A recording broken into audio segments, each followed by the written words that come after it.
Welcome to Emerging Franchise Brands, the podcast that introduces you to the visionary founders of America's fastest growing franchise opportunities. We'll also hear from industry pros as they share insights on what it really takes to achieve the elusive milestone of 100 plus locations. I am your host, Frank Fumey, founder of I9 Sports, and my 20-year journey from inception to acquisition has given me a unique perspective on how to succeed in franchising. Join me as we welcome today's guest. Hello, everyone, and welcome to the Emerging Franchise Brands podcast. On today's show, I have a very special guest. I have a dear friend, Joe Mathews from the Franchise Performance Group. Joe, welcome to the show. Hey, Frank, so nice to see you again. It's been a while since we've known each other. I think 20 years, right? Just about 20 years. Yeah. So just a little color on the background on how you and I met. Early on in my days of I9, the only thing I had going for me was franchise sales.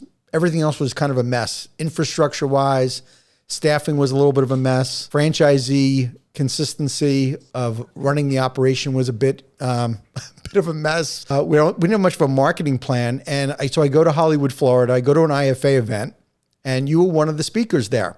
And the topic you were talking about, if you recall, was franchise sales. The one thing I had actually working well. I go sitting one trick pony. Yeah. So I go sitting in this franchise sales discussion. The one thing I have working for me, and at the end of the event, I'll never forget. You were a stranger to me, but I was totally bought into what you were telling us as a group. I knew that you were an expert in the industry, and I think I grabbed you and Joe, and I said, Joe, I know we haven't met yet. My name is Frank Fumey. I'm a founder of a young company called I9 Sports, and we're going out of business fast. I need your help. It's pretty much how the conversation. So why don't you share a little bit about your background, though, in franchising and how you even got there, because you have quite the colorful franchise background. I did. I got to go all the way back to the beginning. So, 1985, I was an art major in college. And in my junior year, I drew a picture. I looked at it. I just said, what are you kidding? I didn't want to be the struggling, poor, poverty sidewalk artist. So I did the hurry up offense and got my degree in marketing. But the reason I talk about art is because at my core, I would say that's who I am. Our artists look at things through a particular vantage point, which I'll get into in a second. And then I learned business as another vantage point. So when I look at problems in franchising, I have two set of prisms, and that's kind of helped me succeed. Artists have a really good idea of, they don't take their eye off the whole. So they would say the whole is actually different than more than the sum of the parts. In other words, you can't describe a Van Gogh in the form of, it's just a bunch of little brush strokes, right? Right. Added up, right? No, the whole is different than the sum of the parts. I find that in franchising in particular, that the brand, right, is different than the sum of the parts of the players. So that art background really helped me from a vantage point. And then business people, we're all reductionists, right? Mm-hmm. It's what's the problem? How do you reduce it down to its key, simplest components, and then get it done? But the assumption there is the business, right, mm-hmm. is the sum of its parts, right? Absolutely. So, so I think you need both in franchising, but I think the reductionist philosophy is what's prevalent, and the Gestalt philosophy, or the whole, is different, or bigger than the sum of the parts. Right. I think we need more of in franchising. I think one eye has to be on brand. Absolutely. So you get started with this little company in Connecticut. You become part of, what's the name of that brand? Did they ever get anywhere? Yeah. So I went to the next town over, the New Haven Register, when there was a such thing, Frank, as newspapers, right? I look it in there and I'm trying to find where I'm going to work, apply all this vast marketing experience that I don't have. Right? I read a little story about the local sandwich chain that wants to be bigger than McDonald's. They had a couple hundred units. They had 300 units. They're making a good run. Okay. They're in about 17 states. So I went down there with my little resume and I said, here, I'm a marketer. Do you need marketing? And they said, you want to sell franchises? And I said, sure. What's a franchise? Well, a franchise is a distribution strategy, leveraging the skills of entrepreneurs. That was your training program. And can you start tomorrow? I said, sure, fine. And that was Subway. Oh, right. Subway. So I was their third recruiter. The first recruiter had been there about 2 years. The second was there a month before me. And then I was number 3. And there's only 40 employees in the whole building. Wow. So I knew Fred DeLuca when he was only a millionaire, right? His office, his was over here, like around the corner from my QB. Okay. But now what I got, I have no entrepreneurship in my family history, right? Mhm. So what I got out of it was right away after about 30 days, where people don't want to franchise, they want their lives to look a particular way, right? Right. And if they could find it in the job market, they would, because it's lower risk, Mhm. right? I just saw I wasn't really selling franchise. I was delivering really deep, committed personal objectives with the highest degree of probability if people did business with me. And I said, where am I going to get this? I'll never see this again. So 30 days into my job, I said, this is all I'm ever going to do. And now we fast forward almost 40 years, Frank. It's all I've ever done. Wow. Having that background of being part of Subway early on, you got to see things that people would never get to experience. I mean, talk about on-the-job training, right? There was no track to run on other than McDonald's, right? So we were figuring it out as we go. What I saw more than anything is what's the impact on a brand when you inject entrepreneurship into it and just let the entrepreneur be the entrepreneur. Like, you can't predict this. I don't even think Fred DeLuca, he could predict the size of it. I don't think he could have predicted what he really did. If you look at what Fred DeLuca really did in franchise, not only did he change the way the world eats, that's the given. How many smaller, lower entry cost franchising and food in every other sector started because DeLuca started Subway? Yeah, true. The ripple effect. He's probably the most important and most impactful person in the history of franchise. Way more impactful, in my opinion, than Ray Kroc. Wow. They always had one eye on Subway. If Subway could do it, this is meat between two slices of bread. Right. Then I could do it too. Right. Yeah. And just share real quick about Fred's vision that when you were an employee, he had this crazy aspiration that you all thought was absolute insanity. Well, what he said, was we are going to be bigger than McDonald's. Like, it was a magnificent obsession. I think it was a little misguided in the sense that, right, it wasn't about franchisee profitability. It wasn't about franchise. It was, we're going to be bigger than McDonald's, right? But my first box of business cards at 400 units said 5,000 units within a 9-year period. And the big joke was, when are we going to get new business cards? Because that level of growth, if it took us 20 years to get to 400, what's the likelihood, over the next 9 years, we're going to get to 5,000, except that he beat it by 3 years. Oh, wow. He did it in 6. He did it in 6 years. So he just built the whole, I was there when the thing tipped. That's the other thing about franchising I learned is I knew what a tipping point looks like, because I was right at the elbow, right? When I got in at the elbow of the hockey stick and watched it fly. Okay. So I do see that with every national brand, they all hit a tipping point when they were emerging growth, which is your conversation. Well, yeah. So what takes people to that tipping point? And so many don't get there, right? 84% of all franchisors don't even get to 100 units. Over your experience, Joe, how do they get to that? So first thing I think I learned about franchise, which is key, and you know this being a franchisor, is that franchising is a business unto itself. Right. So you've got to be masterful in two models. So you got to be masterful in the consumer-facing model, which I thought you were in I-9. I think like when I kind of taught I-9, you really knew how to read market demand. And I think you were working on the delivery, but you heard the market, right? Right. So one would be the consumer-facing model. And then second is you got to be brilliant as a franchisor, which is a separate and distinct business than the consumer-facing model. So it's funny, if you read even the definition of the franchisor, Frank, it talks about an agreement between an entrepreneur, or a license between an entrepreneur and a brand to do business, right?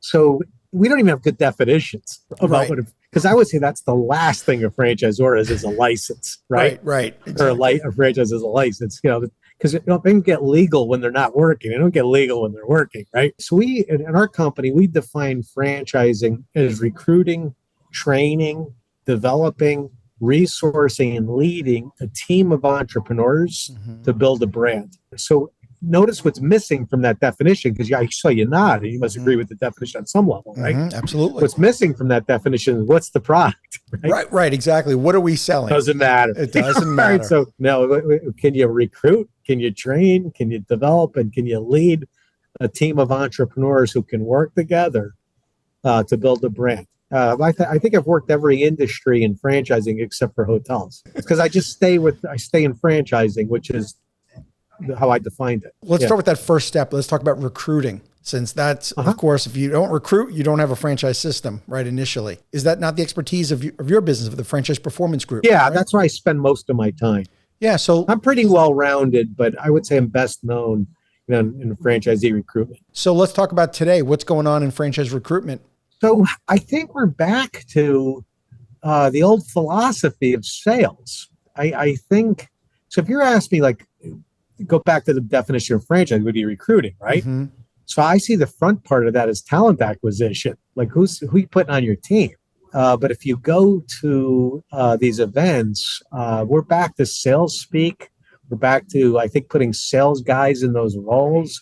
And we're back to looking at, building the brand as a transaction, instead of a match, right, between capital, aptitudes, and skills, and applying that to the role of the franchisee in the business as a predictor of success. Yeah, I think we really I think we're going backwards as it relates to that, in my opinion. Yeah. Okay. Why did that happen? How could that happen? I think there's, number one, I think there's a supply and demand disequilibrium, right? We talk about there was a question I didn't fully answer, which is why are there so many emerging growth franchisors that don't make it Trump, right? Right. So, Frank, do you know how many new business starts there were in 2022? How many? 5 million.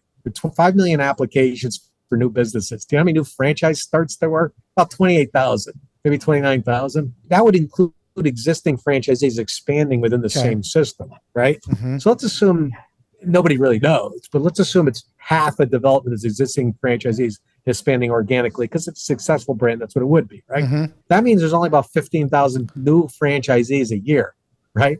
Coming into business.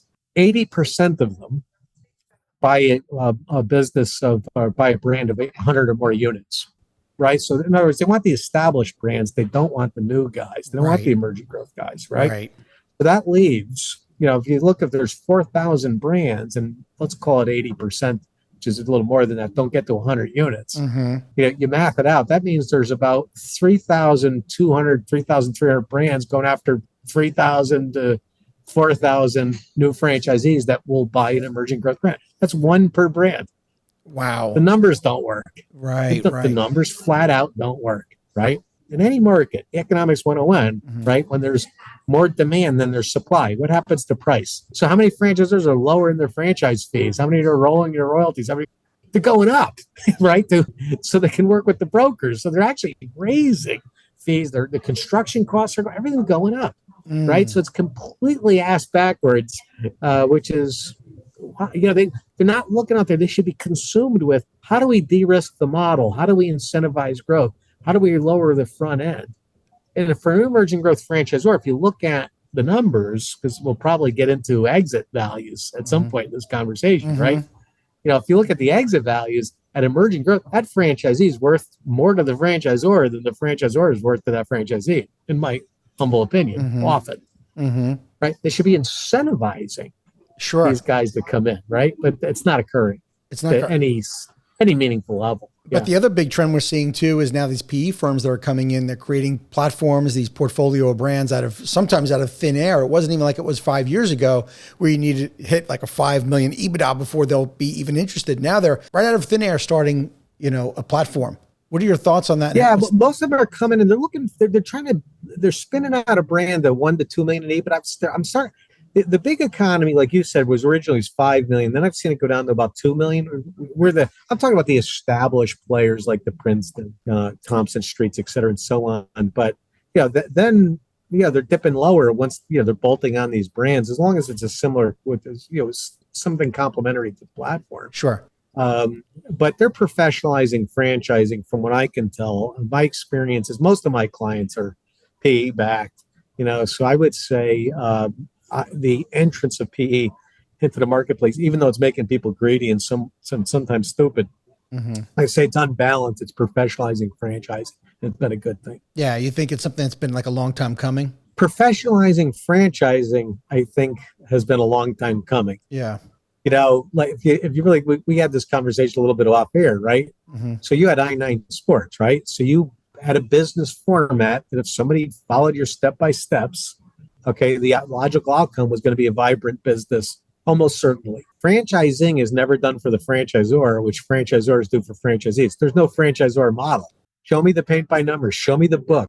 Show me the course, right? Show me the academy. Show me any of that. Doesn't exist. Never existed. I think with PE, they're coming in more and they're creating their own franchisor platforms, which is what largely didn't exist. Sure. And also at the same time, maybe it's also going to save that statistic about the number of franchisors that come in franchising and get out of franchising without being around long. Well, that's that cottage industry of consultants that seemingly when they do their feasibility study never has a negative. Never hear, hey, you know what you really should do is not stick with your model.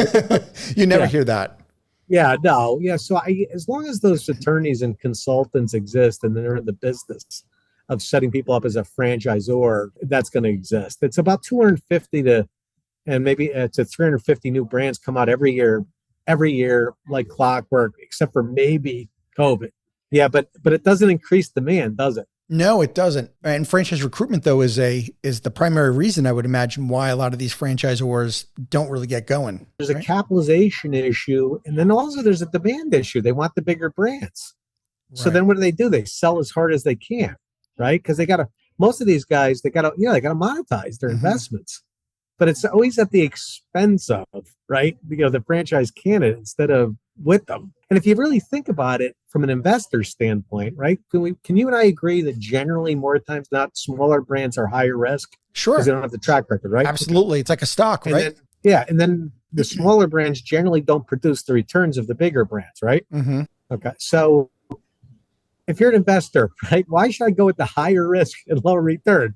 Right? It makes sense. Like, why would I do that investment? Except that they don't look at it like an investment. They look at it like a transaction, right? Right. So you got a lot of franchisors don't even emerging growth. What does not consume them is, how do I produce a better return than the big guy? How do I de-risk the model? How do I incentivize either organically or even artificially, right? Mm-hmm. How do I incentivize a great return? Okay, so if you were a founder of an emerging franchise and you wanted to compete with the big boys, what are some of maybe a couple of key aspects of your business that you'd have to do to compete? Well, what I would do is I'd drive the front end down as low as possible. Meaning you would reduce, you're talking about I'd reduce the franchise fee to the lowest point as I possibly can and stay in business. Okay. Because I understand a lot of franchisors need the revenue line, right? To keep the lights on. Yeah.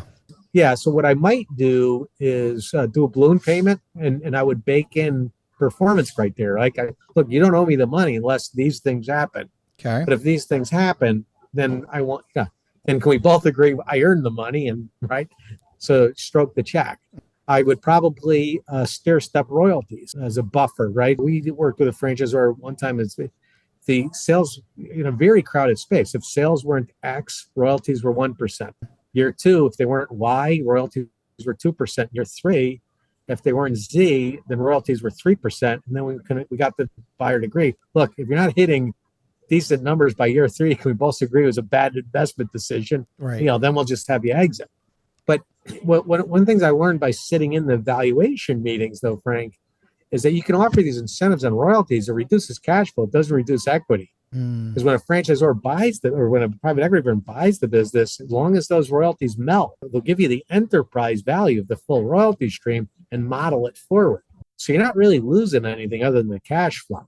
So I think franchisors, run the business sometimes, especially emerging guys, with maybe a little bit too much attention to immediate cash flow and not enough attention to enterprise value. Right. And the thinking, obviously more short term, again, back to trying to keep the lights on, right? It's because they probably didn't have the right capitalization in the first place. And they see what the big guys are doing. So they have these huge aspirations. I'm going to get to 100 units in 3 years or something crazy. And we're going to do it on a shoestring. And I watched the episode of MacGyver that shows me I could do everything with duct tape, WD-40, and shoelaces, right? Right. Yeah. So they try to run a business that way. A way they would tell a franchisee under no circumstance do it, right? So they don't even follow their own winning formula success. Yeah. Right? The winning formula too is culture. And so I think we should talk about that, because when you came in to help me back in 2005, That was sort of an issue for my company. I had some people that had experience in running sports programs. So they were part of my business before I even franchised. So I did probably what a lot of franchisors do. Well, this was my staff before we franchised. So this is now the team, now that we're a franchisor. And I quickly learned that just because they knew how to run the sports business didn't mean that they should be supporting franchise owners. I think the culture really has got to embrace entrepreneurship. And I think that's sometimes, Frank, emerging growth is there's a breakdown. If you think of some of these emerging growth companies, they start out in that chain method, right? Mm-hmm. Where the power and the decisions and everything's concentrated at the top, and then it trickles down, right? To the management level, who probably have the least decision-making ability to satisfy the customer needs. And then they apply that to the franchising model, thinking, franchisees, we'll just tell them what to do and they'll do it. Well, anybody who's been around an entrepreneur more than 5 minutes will tell an entrepreneur what to do. Like, they don't do it. They say, why? Right. That's the first question. Why do I need to do this? Right. And then they say, excuse me, why? Just do what I say. No. But it is the entrepreneurs, though, that are open-minded and realize that they're not the end-all, be-all, that they do need an outside perspective. Those are the ones that succeed, right? I think so. I think you can make it based on force of personality, and you would be an example of that, right? Mm-hmm. It's just they're not always the best suited for a franchise model. Franchising, it's full of compromises, right? So, somebody always asks you, what's the right business for me? My answer is always the same. It's the one you designed for yourself. Yeah, but that doesn't mean it's going to work, right? So, franchising for me, it's the buy or build argument. Mm-hmm. Yeah, I could design it. That takes too long. It's very expensive. Or I could buy it, right? Sure. And if I buy it, then there's compromises along the way. Let's be adults about it, right? Right. And but they shouldn't compromise on culture, right?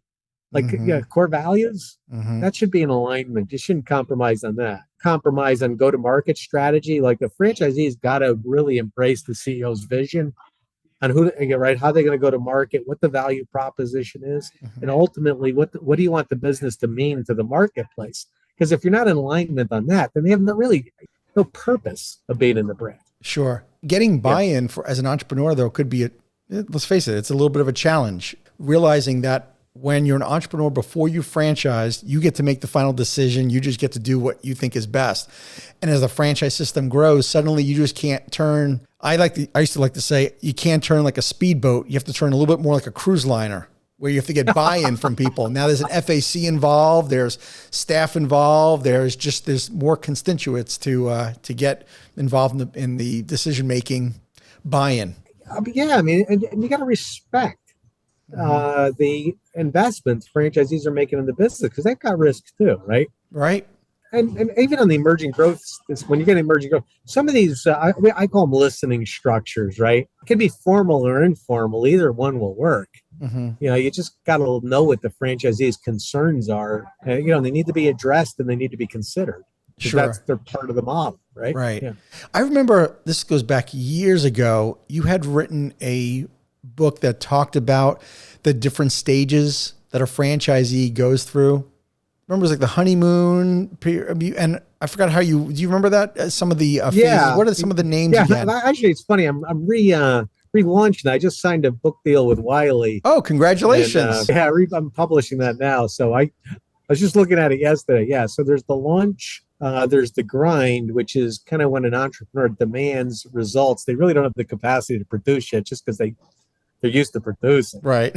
Then there's winning, when you have the getting it experience. You start acquiring the skills and acquiring the knowledge, so you can design positive outcomes.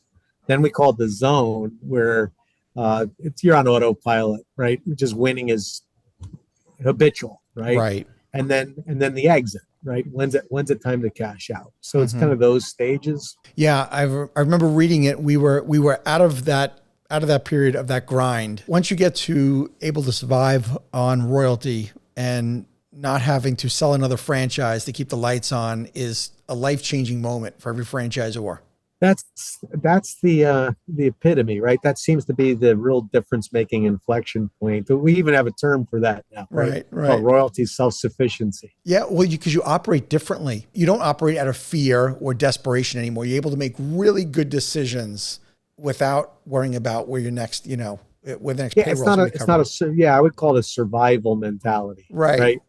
Yeah, because when your royalties exceed your fixed, you're going to survive, Yeah. right? So now it gives you the opportunity to look long. It's kind of like, it's like anything. If you're in a concentration camp or a prison camp and you don't have so much bread, you're not worried about where you go to college, right? No, I guess It's not. just, yeah, you lose your capacity to look long. It's just a human nature thing, right? You just want to know where the next meal is coming from. And, franchisees do it. The franchisor does it. And I think one of the benefits of private equity coming in is taking the brands out of survival and capitalizing. Not only centralizing services, but now having access to people, because to me, that's what really gets you out of the grind, is having the outside perspective or having new voices that you can listen to that are part of your growth, right? Isn't that what gets you out of the grind? Is essentially it's the people. Yeah, I think it's a couple things, right? It's having the experience that you're starting to win, right? And that you can design positive outcomes. It's, I find the learning curve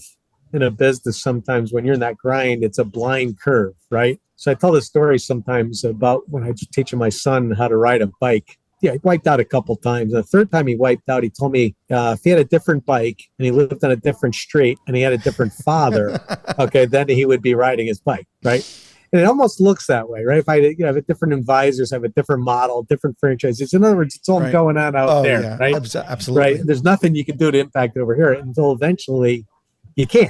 And I think that's some things what Pete brings to the table is that understanding that, that's simple gap analysis, right? What's it going to take in the way of people, money, and energy, and putting those pieces in place, which is really all there ever is to do, right? And the exit as a franchisor that has exited, it wasn't even something that really entered my mind until I got into really my late 40s. And I started thinking, Joe, maybe Nadine and I need to take some chips off the table. All of our net worth was kind of tied up in the business. We always put the money right back in the business. And then you get to a point where the risk of growing the business on my own becomes more dangerous than keeping it. A smart move. Yeah. And that's right. It's very difficult though, because I led my company with passion and heart and desire and thinking I thought it was my purpose in my life, really. And I later found out it was just a mission, one mission of, many missions in life. Yeah, that's right. Tell me about some of your other clients. Like, have you, the franchisors that have gone through this period that is not really talked about? It's the exit and what founders or what franchisors go through. It's so interesting. Is the word purpose, right? And I think that's the right phrase. It's kind of like you don't want to sell your house and then be homeless, right? Right. Right. Like you always know which house is next, right? Well, I think when founders and franchises, they sell their businesses because a lot of times it's not planned. They get approached, right? Mm-hmm. Sometimes it's planned, but a lot of times it's not. They don't have what's next. Now they'll sign that 1 to 3 year contract, right, to make sure there's a smooth transition, but they don't always have what's next. And I think it's a sad spot sometimes for founders until they invent what's next, right? Until they find another purpose, worth living and working into that's bigger than themselves. Because I think the key is it's got to be bigger than self, right? Yes, always. One of the things you said to me, I put this in my book, Street Smart Franchising, was that you said, and I quote, because I remember this vividly, this business has ceased being a business to me. It's bigger than me. It's a mission, and then it just, I remember you didn't use the words, but it basically, you would wake up called into action every morning. Absolutely. Right? Yeah. Like you didn't have to make decisions. It's almost like the business is deciding for you. The business is pulling you, forward into action. I think you can only hit so many golf balls if you're an entrepreneur. I agree. I do think pickleball is going to change the equation because I can't get enough of pickleball. I could see that helping me hang it up. Yeah. At some point. Yeah. I don't know. So even though I planned my exit in advance, going back to what you said, I-9 Sports for me was my purpose. I should say it was my mission. My purpose is, how could I use my creativity? How could I use my experience to impact the lives of others? That was always my overall purpose. But then I had this epiphany one day where I realized I think my mission changed and I was no longer being fulfilled through that. And I didn't have my what's next. Many of us don't have what's next lined up, but we do know when it's time to exit. And In my case, it wasn't that I got approached by PE and like, oh, this is a great idea. Mine was kind of planned out, kind of like a year plus in advance. But I can see how founders get caught up in this whole thing where they do get approached. They had not thought of exiting. And now suddenly it's a good idea because they have dollar signs, dancing in their minds. And they could regret it too, because you can only play golf or pickleball for so much. Or maybe not, according to you. That hasn't been tested yet. Okay. Pickleball has been tested. I can't seem to get it over. Golf. Golf has been out there longer. And softball, by the way, because I did the softball thing. And I found softball, that's right. Yeah. You started as a softball. Yes, sir. I remember right. Yeah. Yeah, it's one of the things that's funny when you talk about what's next and purpose. It's, Simon Sinek. Cynic, yeah. Did The Power of Why, right? Yeah. And that was at the time, it was the most viewed TED Talk. Mm-hmm. And it's wrong. I hate to say it. There's a presupposition, right? Mm-hmm. That purpose is bigger than self, right? If there's a God, okay, then you were designed for purpose. You're not random, right? Right. And you don't even get to say what your purpose is, right? Any more than a toaster gets to say what its purpose is, right? Right. So yeah, make toast. That's your purpose. So it's not purpose is not an inside out job. If it is an inside out job, like he would assert, then there's really no such thing as purpose. You're making it up. You're just calling it purpose, right? Right. It's just personal intention. You can force your will on anything, right? Because there's nothing bigger than self, right? It's all made up. Right. So I do think there's a spiritual component I think founders need to get faced with, right? It's like, why, it kind of gets back to why am I here, right? What good can I do in the world? Like the toaster, all they have to do is examine self, look at their wiring and say, look, I'm not a ballerina, right? Right. Yeah, I don't look like a ballerina. I don't act like a ballerina. I'm wired like a ballerina. What am I wired like? Seems like I'm pretty well equipped to make toast and and English muffins and stuff. And that becomes their purpose. And that's fine. Mm-hmm. There's nothing wrong with that. I stay in franchise development because that's what I'm good at. That seems to be what I'm wired for. It seems to be what I understand. Sure. In franchising, I could have done other things, but I just seem to be uniquely wired to do this particular business. So I stay in it. I've been to a lot of Tony Robbins events and stuff, and Tony's been a huge inspiration in my life for a long time. And one of the things he's always said is business is a spiritual game. I think you operate differently when you are feeling called. I felt really called. And I was recently at our national convention for I9. We were celebrating our 20th anniversary. And I shared with the audience, with our franchisees, I said to them, truthfully, I have not felt like I've been called for many things in my life, but this was one of them. And it's hard to explain what that looks like. It's hard to explain to somebody what feeling called to do something. But equally, I was also called to also leave. Like it just felt like right, even though I fought it. It was almost like myself. I was fighting leaving, going, no, this shouldn't be. I'm supposed to do this for life. But I felt like my calling was like, you need to move on. Like I'm going in one direction. The business needs to go in another direction and I need to let go. And letting go could be really, really hard when you think the business is about you. When you actually think you own it, right? Yes. But it's funny, what I like about your business, Frank, with I9, what you started was, go back to the calling, right? Mm-hmm. It shouldn't have worked. It should not have, no. It shouldn't have worked. Right. But it did. No. And it was, I just see kind of divine things occurring in you and in the business that it happened all at the right time, right? Yeah. And it unfolded and it took its own life, took a life of its own. It did. That's one of the things I like about branding. It's little ahas. You talk about little epiphanies, right? That, a corporation is a legal person. That's why you sue a corporation, and that's how you protect your personal lots, because the corporation is a person. But if we look at a brand as a person, like, great, then what kind of person is it? Right. What are we designing here? Think about I9. What I liked about I9, like it was informal, so we knew kind of what it's chummy. It was local. I remember when I was in 6th grade, we used to have gym class, and every once in a while I'd be captain. I had a pretty good jump shot, and that was decent in basketball, not great, but for a playground I was good enough, right? Nice. So I got picked captain, but I would always pick the kids nobody else would pick first because I didn't care. If I let them, and then I'd pass them, I'd throw it over the backboard. Who cares? It's kind of like that episode in the Wonder Years, right? Where right. There's like, so they'd be drilling stuff out. I remember this one kid, Lee Doopy. And I grew up in a mob neighborhood. He used to bring a briefcase to class, and he had a crew cut whenever we all had shaggy 70s. This kid was a victim right out of central casting, right? Okay, but it's like I felt shoot the ball lead. He's like, I can't. I was like, let it go. Right. He just hit the backboard. He had the thrill of the ball going in. It could have gone in, right? But it didn't. But just the thrill of the ball being in there.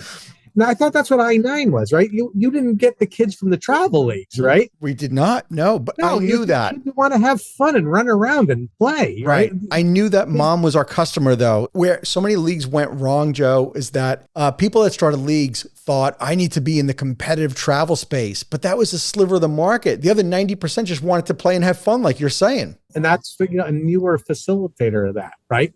Right. And it is so innocent. And it's so spot on. It's so the reason you let kids be kids, right? Yeah. The parents. I remember when I played Little League one time, I was in a game and close play third. I was coaching third base, told the kid to slide, got in there, and then we got pelted with rocks and bottles. Boy, rough neighborhood, man. The kid was out. We had to get a police escort home. Little League, right? Little League. I was 11 years old. I'm getting hit. I'm dodging bottles, right? No, that's not I-9. No, that was actually the reason why I was a little hesitant to get involved in youth sports to begin with. It was those were the stories that I had heard, because I started I-9 before, or I should say I started my own kids flag football league before I-9, but it was before I even had my daughter. So the only thing I knew about youth sports, of course, was my own, background of playing, back in the 70s and 80s. And then, of course, the things that I saw on the news. So, the hockey dad up in New England choking out the other hockey dad in the stands. And I remember that. Remember that I'm one? from New England. Oh, I remember that. Yeah. So these are the things that were on my front of my mind when I was starting my own flag football league. I realized though that this league had to be different. And the reason why I'm bringing up I-9 as an example for any aspiring or emerging franchisor that's listening to this about why their business needs to be different, and to really listening to the marketplace. And when I was listening in the marketplace, is that people wanted an alternative to what was out there in the market. The market was very fragmented, and I realized that it was not being serviced properly. It wasn't being treated like a business, and people weren't being given what they ultimately really wanted. And the customer wanted was no fundraisers, no tryouts, no drafts. They wanted their kid to have fun, and they wanted a sports program that revolved around their life as opposed to the other way around, where remember, right. Mom and dad taking you 3-4 days a week, that where you lived for your sports program. But I think that's where entrepreneurs go wrong, is that they don't think about the marketplace so much. They think about what they want. Well, sometimes they want to dictate what the market should have. Right. You see that a lot with telephone apps, right? You're smart. If you come up with some piece of technology, try to solve a problem you don't even know you have. Right, exactly. But it's so much easier just to listen to the market. The market will always tell you what the market wants if you just not listen. And you can't fight it. Here was a huge one that we didn't fight, but we listened. And that was the whole participation medals. Yeah. We weren't for participation medals, That was not. I remember that. Yeah, that was not a thing. We had franchisees come to us in advisory council and said, look, I've got moms and dads that are coming to me and their kids are crying that they want a participation medal. Our franchisees were saying, ultimately, this is what the customer wants. My customers are crying out for it. I told my staff, I was like, listen, this is not about us. We don't get to decide what the market wants. We have to give what the market wants. And that's ultimately how participation medals for I-9 Sports really started. It was listening to the customer. My granddaughter just got her first I-9 soccer participation medal in Nashville, Tennessee. Last few months ago. Yeah. my son-in-law is a coach at I-9. Oh, no way. Oh, that's so cool. Yeah. That is awesome. So now what are you up to these days with Franchise Performance Group?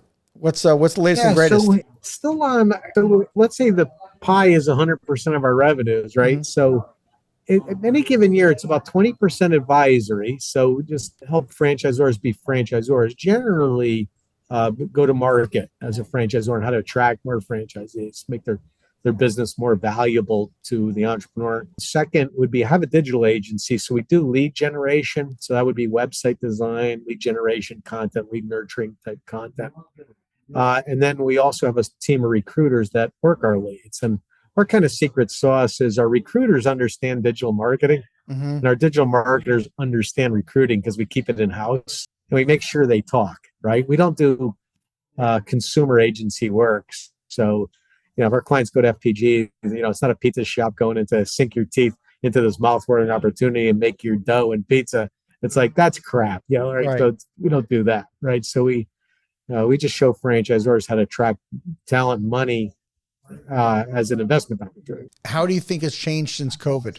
It's harder. There's been a lot of uncertainty in the economy. Started with COVID, then we're starting to come out of it, then change a regime in the White House, not to get political, but we had an entrepreneur in the White House. Now we don't, right? So that's creating a lot of uncertainty in the marketplace. When entrepreneurs can't predict, money freezes, and that's kind of where we are. And start and stop have been for the last couple of years.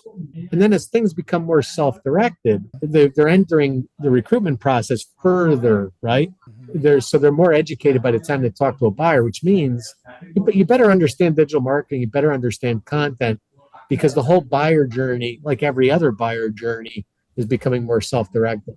And is it becoming, the sales cycle is becoming longer, shorter, or indifferent? Yeah, good question. Yeah, usually financing kind of drives that. So if it's a lower entry cost business, 60 to 90 days, it's probably typical, a little shorter, but when you layer in financing, with the ROBs and other things, it's usually typical 120, 180 days. The uncertainty in the marketplace that's making it, I think, go longer. Right. I've always heard the stat, like 10 to 12 weeks is sort of the average sales cycle. At least that's what it was. Yeah, when I'm designing a buyer investigation or buyer journey, I start with 120 days as my default. We have a resurgence, though, of sources like trade shows are back.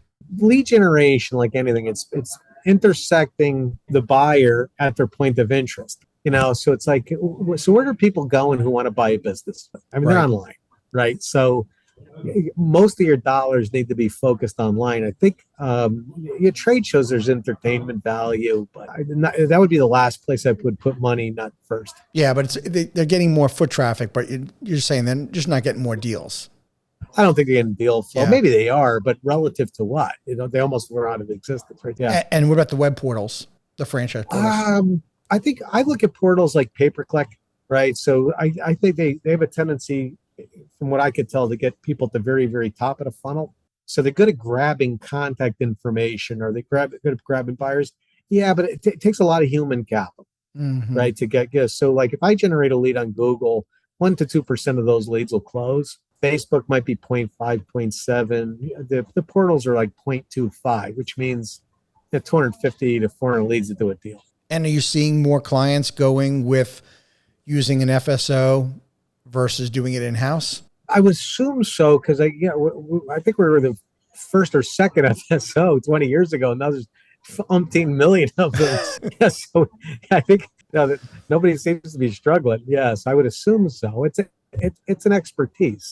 I don't like how the typical FSO does business, right? So there's kind of a yin yang, unholy trinity between the kind of the franchisor and the FSO, in particular, the franchise sales guy, and it's at the expense of the entrepreneur. So it's who can close deals, right? So you got the franchise broker sending to the FSO as a deal closer, not necessarily looking for fit. Yeah, so it's putting people in businesses that I don't think should be in businesses, and then they go for the bigger commission, right? So let's do the 3, 5, or 5-pack, but they haven't even demonstrated yet one open yet.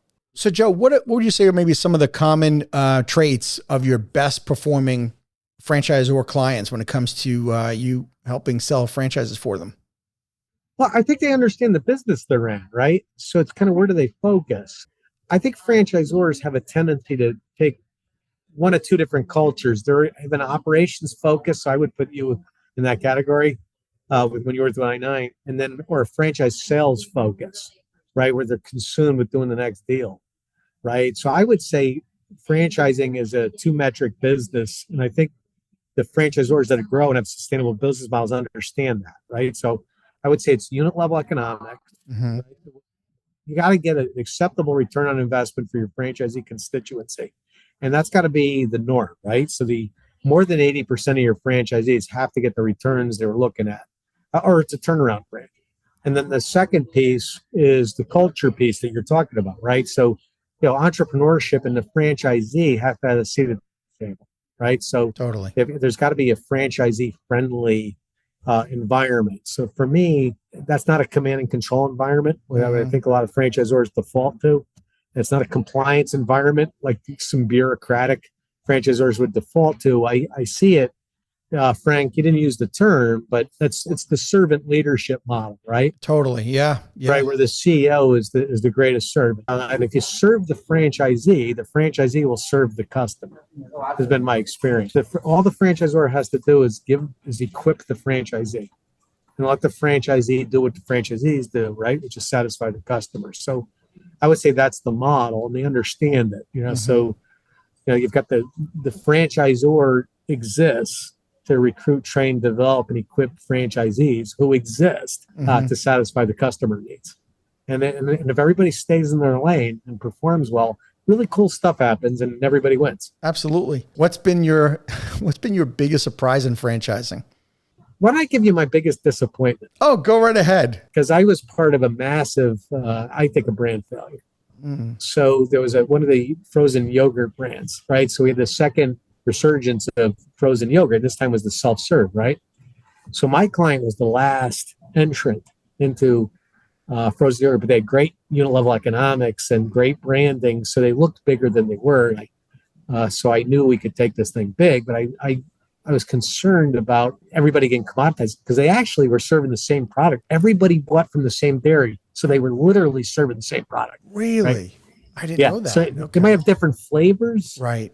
They might add things, but they're all buying literally the same base yogurt. So what the CEO told me was he's going to use the wave of self-serve frozen yogurt to build distribution. Okay. And then when the distribution is built, the franchisees, then it's academic. It's what are they eating?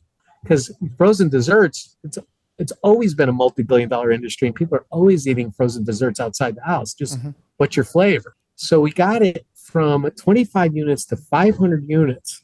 And we did it in 5 years, I think, open. And unit level economics went from over $700,000 in sales to $375 because the CEO froze and never pivoted the menu. The whole strategy that we professed to every investor, what the CEO was going to do, he didn't do it. He froze, and it was he tanked the brand. That made me think, like, when I take on a client, I really got to trust leadership's going to do the right thing and that has the capacity, not only the desire, but the capacity to pull it off. Because that was devastating to me, because I devastated other people too, right? Because I laid the whole go-to-market strategy out, assuming all we had to do was execute it. Killed the golden goose. Because look at frozen desserts is still a vibrant category. You think it'd be serving Italian ice? It could be they're back to hard pack, high butterfat type ice creams, adult milkshakes. Sure. Well, Joe, gosh, I could do another hour of this with you, but I know we have to wrap up and we're going to see each other here soon at a conference. But I want to finish up by asking you this. I do a thing called the tip jar because the franchise community is so generous. You've been so generous with everything you've shared in the past hour. But what would be a piece of advice you would give to maybe an aspiring franchisor that wants to launch their concept? Yeah. So I would start out and say, look, there's a supply demand disequilibrium. That doesn't mean don't do it. It means you're going to have to be a unicorn, right? So because more than 80% of the people aren't really monetizing becoming a franchisor. So what does it mean to be a unicorn?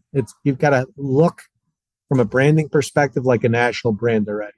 You've got to perform like the big guys. You got to have a business model that competes with the big guys. And then you've got to be, from a culture standpoint, I think a very collaborative servant leader type from a culture standpoint. And you better be starting with $1 million to $2 million, right? So people talk about $250,000. That's to get started, right? Right. That's before you recruit your first franchisee. But if you're successful recruiting franchisees, you're going to have to build infrastructure pretty quickly before royalties are pouring in. Right. So you can have $1 million to $2 million into this thing. It's the long game. You got to be willing. It's not a get rich quick scheme. You got to be willing to put in 7 to 10 years before you see monetization. Otherwise, you're better off just expanding through the chain model, in my opinion. Yeah. Franchising is not for everybody, for sure. Yeah, that's right. Yeah. I think I surprised people when they asked me about franchising, like, oh, should I do it? And I say, even though I did it for, almost 20 years, I don't think it's right for everybody. There's pros and cons to it. Be right. You have to be better at it than you had to be when I was with Subway because there are fewer franchisors. Right. There's 350 new guys and and they're rotating out as fast as they're coming in. And you're dealing with 15,000 buyers. And if you need at least 100 units, let's say, 100 franchisees to have any type of hope at monetization, do the math. Like, that could be 100-year break even. Because if you're the average franchise emerging growth guys, 1 or 2, maybe 3 or 4 a year, right? Right. So you gotta fly you gotta get your elbows way over the rim on this one. Well, Joe, thank you so much. If somebody wanted more information to work with you and your company, how can they find you? I would tell them to hit the website, franchiseperformancegroup.com, and we have a pretty robust blog and book section, so you could see exactly how we do business just by reading our IP. So I'd say the 2-step, and then 3, sign the form, just like every other website. That's it. We'll reach out to you. Yeah. Joe, thank you so much for everything. I'm so grateful that our paths crossed when they did. And it's so great to catch up with you, and look forward to seeing you soon. Oh, thanks, Frank. I look forward to seeing you. Tell Frankie Jr. and Taylor Marie, and Frank and I both have daughters named Taylor. Mine's in franchising. And then Nadine, I said hello. All right. Tell Tara I said hello. Look forward to seeing you guys. All right. Take care, Frank. All right. Thank you for tuning into the Emerging Franchise Brands podcast.